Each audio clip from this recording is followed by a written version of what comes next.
The Lord be with you. And with your spirit. A reading from the Holy Gospel according to Luke.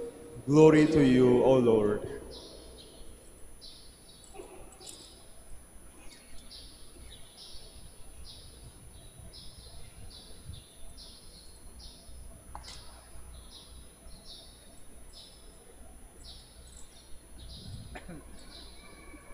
As Jesus continued his journey to Jerusalem, he traveled through Samaria and Galilee.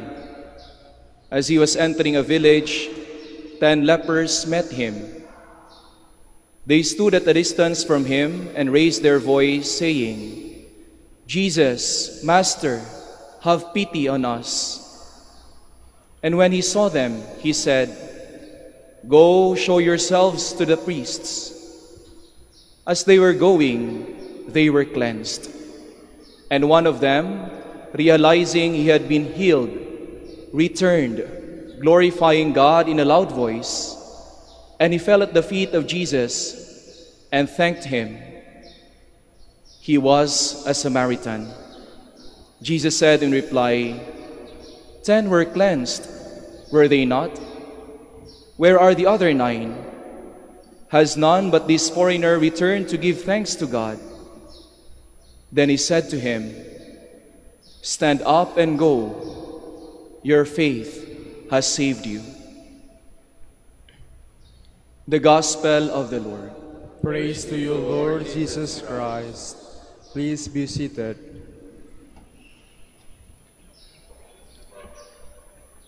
Isang mapagpalang araw po sa inyong lahat and welcome to the Minor Basilica of Our Lady of the Rosary of Manaoag. Baka po nagtataka kayo kung bakit po maraming pari sa likod ko at naninibago kayo sa akin. Huwag po kayo mag-alala. Naninibago din po ako. Bagong-bago pa lang po. Kahapon lang po yung ordination ko at 3 p.m.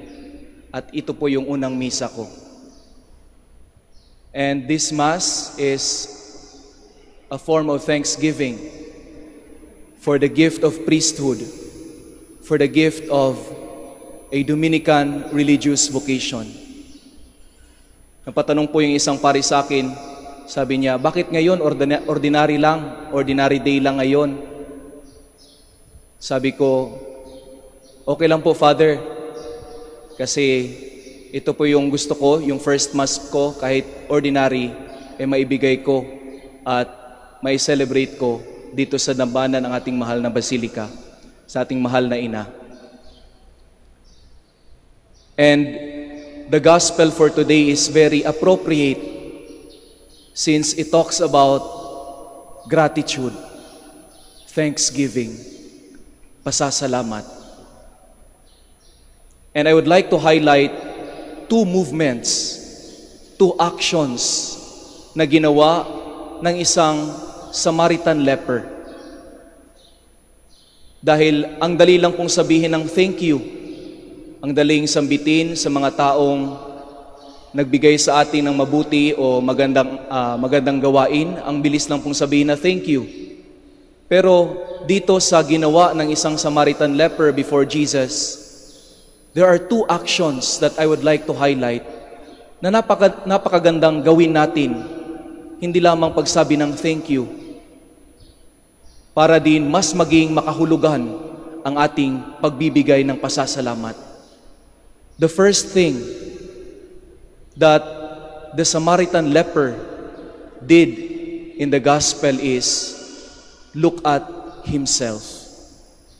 He looked at himself and realized that he was cleansed. That's the first thing that he did. Of course, he called, all of them called out to Jesus, "Jesus, Master, have pity on us." At dininig sila ng Panginoon. Sabi ng ating Panginoon, "Humayo kayo, pumunta kayo sa pari." Lahat sila sabay-sabay na pumunta sa pari. Pero siguro yung siyam na busy, siguro sa pakikipagkwentuhan, siguro sa pag-iisip kung ano yung gagawin nila papunta sa pari. But this Samaritan leper was so conscious of what's happening in himself that he realized that he was cleansed. He looked at himself. He looked into himself. At sa buhay ko po, when I look into myself, there I see many reasons to be grateful, to be thankful. Sa mga, ako po ay galing Maragusan, Davao de Oro, at meron pong kataga na sinasabi kapag tinatanong, kumusta na yung buhay mo? No? Kumusta ka na? Minsan sinasabi, mahalaga or importante, buhi. Sinasabi nila, importante, buhi. Sa Tagalog po, mahalaga, buhay. Dahil ang dami ng iniisip nating problema, ang dami nating mga concerns sa buhay. Pero ang isa sa pinakamahalaga na natatanggap natin sa ating buhay mismo ay mahalaga na buhay tayo. And that's one of the things that we must be grateful every day when we wake up.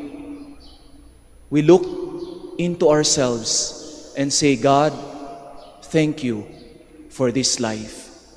Most of the time, nagigising tayo, check agad ng mga concerns natin sa buhay, check agad sa cellphone, check agad sa Messenger, Facebook, social media, and then thank those people who are greeting us in the social media. But sometimes we forget that there is something basic that we must thank God for, our lives. And not only our lives, but the blessings that God gave us. Good health, good life, a happy family. And I'm very thankful for that. Dito rin po sa aking pag-celebrate ng unang misa, kasama ko po yung pamilya ko, galing pa ng Maragusan, Davao de Oro. And I thank God for them. The second action that the Samaritan leper did when he realized, when he looked at himself and realized that he was cleansed, is that he looked back. He literally looked back. Lumingon siya. Nakasulat sa ating gospel, and one of them, realizing he had been healed, returned. He looked back. He returned. Bumalik. Nagbalik tanaw. Yan po yung gratitude, ang pagbabalik tanaw. Hindi lamang sa ating sarili, kundi sa lahat na mga nangyari sa atin at sa mga taong naging bahagi ng ating paglalakbay. And literally, when I look back, dito po sa likuran ko, itong mga pari pong ito ay naging bahagi din po ng aking paglalakbay. Ilan po riyan ay naging formators ko. Ilan po ay naging mga kasama ko sa seminaryo. At isa po riyan ay kuya ko. Hindi man po naging Dominican, pero isa pong pari na diocesan. Kuya ko rin po. Isa riyan sa likuran ko. When I look back, I see many people that I must be grateful for this life, for this blessing, for this vocation. And I'm very happy. I'm very happy that as I receive this gift of priesthood, I am not alone. 4 of us were ordained. And many brothers still waiting to be ordained. Today, there are 5 brothers who are taking their examination for the priesthood. And I thank God for this gift, which I received with my brothers.